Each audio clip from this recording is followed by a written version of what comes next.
My doctor's trying to get me away from wheat. So today we're making quinoa oatmeal. And listen, this is coming from a girl with a serious sweet tooth. So I'm not bringing you healthy recipes that taste like punishment. To make this quinoa oatmeal, it only takes 3 really simple ingredients that you probably already have in your pantry. First things first, we need to rinse off our quinoa. I probably washed this about 3 or 4 times.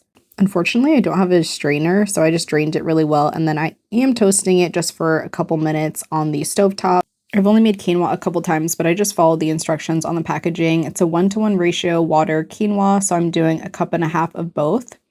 Per the instructions, it just says to get this up to a rolling boil, and then once it is boiling, you're going to turn your heat to low. Put it on a timer for 15 minutes with a lid on, and then once that is finished, you're going to pull it from your heat and have it sit there with a lid on still for another 10 minutes. Basically, you don't do much. I will say that your chia seeds take a little bit longer, so do this even a night before if you want to, or at least a couple hours prior. But I just add 1/2 cup of the Nurri protein shake and then 1 tablespoon of the chia seeds.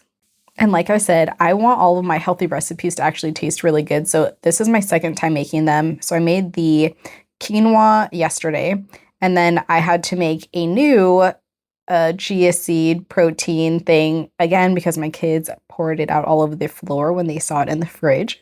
So that's why we were heating up the quinoa on the stovetop first before we add the chia seed and protein shake. And that's because according to ChatGPT, you do not want to boil your protein shake. So I'm just going to be mixing this up, kind of seeing how the consistency is.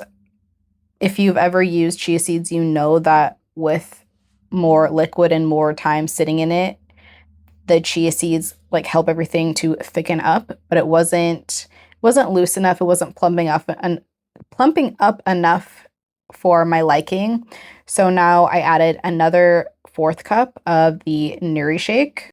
And then I'm just going to be putting this on low heat. I am adding a little bit of cinnamon and then a little bit of vanilla to the quinoa oatmeal to just kind of give it that like hearty, warm oatmeal vibe without all the extra sugar and butter that I usually would put in here. Sorry, I forgot to mention that the amount of quinoa I'm using for this is only 3/4 cup as well. So at this point, we have a 1-to-1 ratio if you are going to be making this protein shake plus quinoa. And of course, taste test. Do not make any food without tasting it first, please, because you're just going to be disappointed. But I am showing right now that I did do 1 cup of quinoa, 1 cup of the protein shake, and then a tablespoon of the chia. And it actually turned out really, really nicely.